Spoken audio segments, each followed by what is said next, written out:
I was not always the thriving social butterfly that I am today. Speaking to a crowd of people who do not truly know who I am is not only a challenge, but something that I almost feel I should be able to put on my resume. My goal this evening is not to bore you, make you cry, or reminisce on our past 4 years together, but to remind you and our loved ones that we are potentially juggernauts.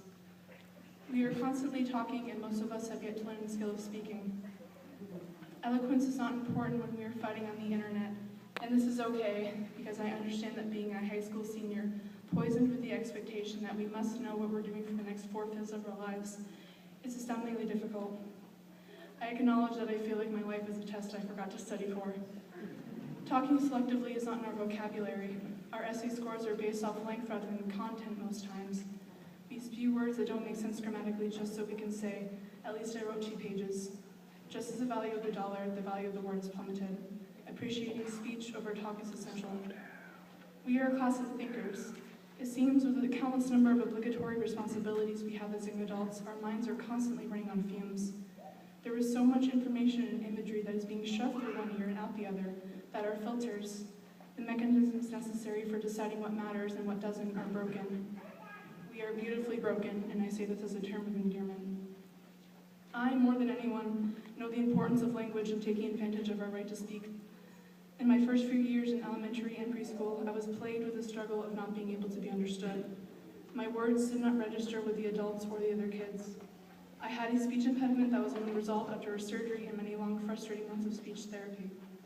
I remember as a child saying words in long, run-on strings that I now realize wouldn't be comprehensible to even a literary scholar, and being eternally frustrated by the blank stares I got. I am sure I sound like a car muffler with a sock over the exhaust, though, so I don't blame them. My thoughts were coherent, crystal clear, and well-developed. I had no deficiencies in my ability or intelligence. The audible manifestation of these thoughts was just unsatisfactory. I think we are all still suffering from this, the inability to orate the marvelous concepts, ideas, and perspectives we have into meaningful words. We are circumscribed by our circumstances. That feeling was the sensation of being boxed in. I slowly learned that the challenge my speech impediment presented was not one that could be cured with silence or time, although I was, and still am, a quiet and an impatient person. For me, high school has been 4 wonderful years of chipping off my nail polish during math class as a result of test anxiety and wondering if the guys in the science hallway would be laughing at me as I walked by. It's been cuss-filled discussions with my peers over stupid, frivolous matters that would not affect anyone outside of the classroom we were contained to.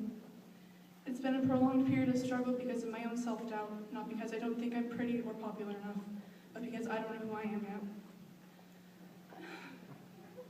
I have no idea where I fit in with all of you. I'm not unfamiliar with feelings of isolation, but this does not change my belief that in numbers we can make a difference with the things we say, even if it's just a whisper. This is where I stop talking about me and start talking about us. The moral of my intervention struggle is not to garner sympathy or for you to say, wow, Ashley has feelings. It is a reminder that we cannot throw away our privilege to speak freely with nonsensical rhetoric. Hearing the thoughts that have come from all of our mouths in the many social studies classes I've taken have been notably diverse. I regularly debate my peers on issues that neither of us really have the qualifications to be discussing, but do so anyway. We are a class of humanitarians who rarely fall silent in times of distress. We sing, we dance, and create art with our minds and bodies. We question and get questioned. We use the wonderful symbolic interaction that is language every single day, more so than our parents or grandparents, even if it's 140 characters or less. Our sentences may not be well organized, hell, they're there. We just need a filing cabinet to decide if what we say will be worth reading, even if it's on the page of a best-selling novel. Don't get me wrong, we will probably not accomplish education reform through a Facebook status, and we will not save Haiti by texting 5555 to an obscure and unchecked charity. We are people, human beings. We have the gift of personhood. It's easily forgotten how to use these social platforms for good and to improve our surroundings.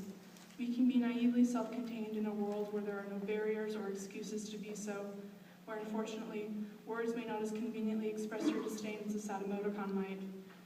We have the responsibility to advocate for the causes we find worthy of changing. There are people who have never had access to the materials we take for granted every time we open up Google Chrome or walk into a library.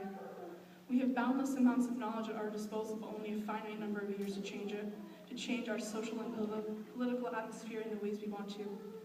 Crippling misanthropy will only be prevented and changed with an effort to make a world a better place. Complacency and compliancy only adds to the problem. The petty imperfections that exist in your own world will, with stealth, transform themselves into a labyrinth. It will inhibit and encumber your desire to care for and make an impact on the lives of your fellow man. Do not let this happen. Fight the natural slope of lethargy and weariness. I ask you, Spalding High School class of 2014, remember who we are. Remember that we have the ability to change what we find unfavorable. You can impact your future. You can stop global warming, homelessness, rising gas prices, deforestation,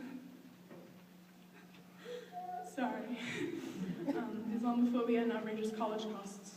You have the ability to help end poverty, misogyny, hunger, income inequality, homophobia, and war. You can make a difference, as daunting as it may seem.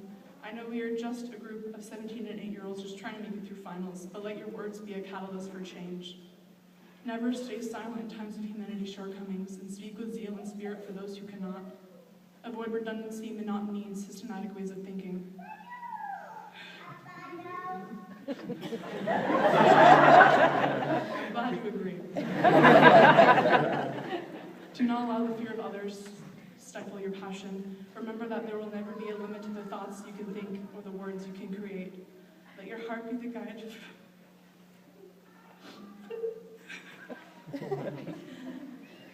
Let your heart be the guide for the things you do, and your mind the one for what you say. And most importantly, please be kind.